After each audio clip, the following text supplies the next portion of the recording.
नमस्कार. आज मी बनवणार आहे दामट्या. ज्वारी, गहू आणि बेसन मिसळून चविष्ट अशा दामट्या तयार करणार आहे. त्यासाठी आपण प्रमाण बघणार आहोत. 2 वाटी ज्वारीचं पीठ, 2 वाटी गव्हाचं पीठ आणि अर्धी वाटी बेसन पीठ. त्यामध्ये मी 1 चमचा हळद मिसळून घेणार आहे. चवीनुसार यामध्ये मी मीठ घालून घेते. त्यासाठी मी ताजी हिरवीगार कोथिंबीर घेतलेली आहे. 2 चमचे जिरी घेतलेली आहे. 2 चमचे ओवा, तिखट होण्यासाठी काही मिरच्या घेतलेल्या आहेत आणि लसणाच्या 10-12 पाकळ्या घेतलेल्या आहेत.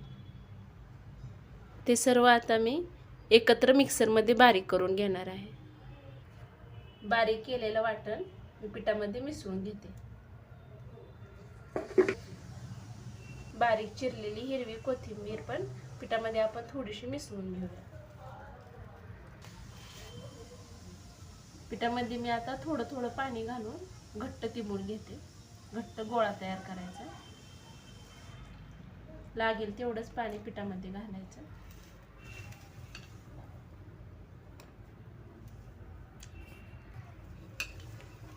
पीठ तिंबताना एकदम घट्ट तिंबायचं, म्हणजे जरा आकार व्यवस्थित येतं, लाटताना त्रास होत नाही, तळताना टाकायला येतं तेलामध्ये.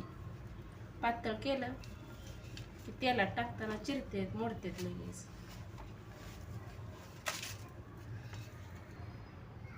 पिठाचा आता माझा हा गोळा तयार करून झालेला आहे.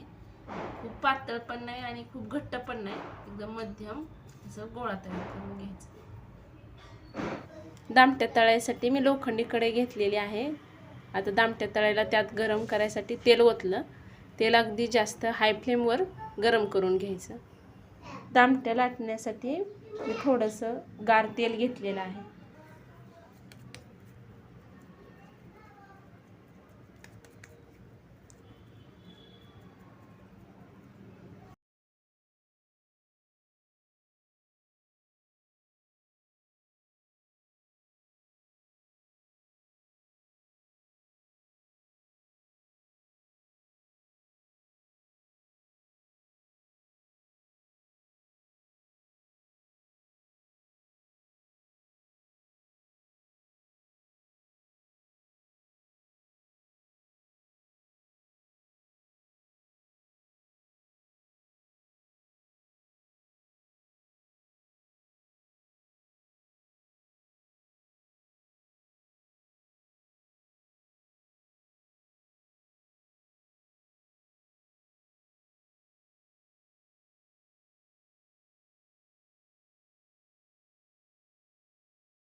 तांबूस सोनेरी कलरच्या दामट्या होईपर्यंत आपण तळून घेणार आहे.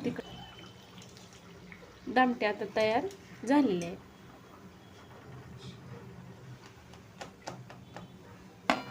अशा प्रकारे आपल्या सगळ्या दामट्या तयार करून झालेल्या आहेत. काही भागात ह्याला तिखटपुरी पण म्हणतात.